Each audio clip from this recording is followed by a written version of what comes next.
Assalamualaikum warahmatullahi wabarakatuh. Saudara kaum muslimin yang dimuliakan Allah Subhanahu wa taala, wabil khusus pengurus DMI seluruh Indonesia, para pengurus masjid dan aktivis masjid dimanapun Anda berada.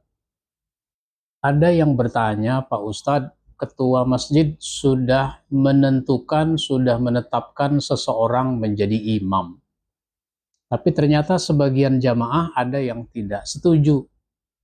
Karena nggak setuju, akhirnya mereka tidak ikut sholat berjamaah dan mereka bikin sholat berjamaah sendiri pada tahap berikutnya.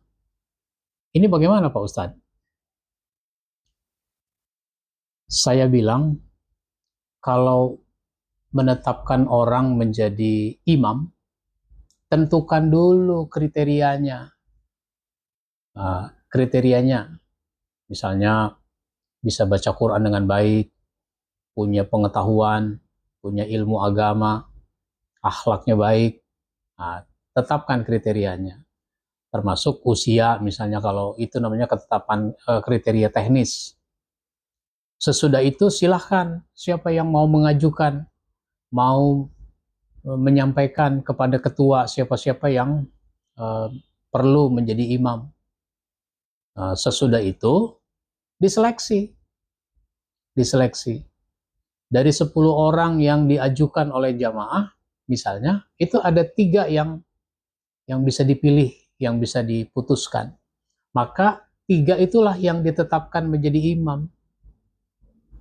Sehingga kalau masjid punya imam ada 3, itu kan bisa ganti-gantian. Subuh siapa, zuhur asar siapa, maghrib isya siapa, kalau hari Senin, hari Selasa, hari Rabu, dan seterusnya. Sehingga tidak perlu orang berkonflik dalam masalah ini. Karena imam memang dibutuhkan lebih dari 1, jangan satu-satunya. Maka perlu ditanya kenapa sebagian jamaah itu tidak setuju kalau seseorang ditetapkan menjadi imam. Kalau nggak setujunya prinsip, karena si imam itu tidak memenuhi kriteria, misalnya bacaannya tidak bagus, ya wajar. Tapi kalau sebabnya nggak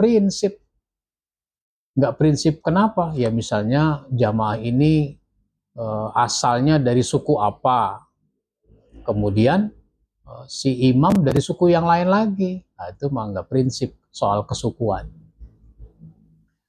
Masjid itu tempat kita bersatu, tempat kita menjalin kerjasama, maka jangan sampai ada perpecahan di lingkungan masjid.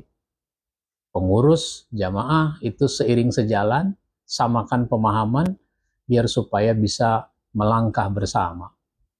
Ini yang saya sampaikan, yang perlu saya ingatkan. Mudah-mudahan bermanfaat. Wabillahi taufiq wal hidayah. Wassalamualaikum warahmatullahi wabarakatuh.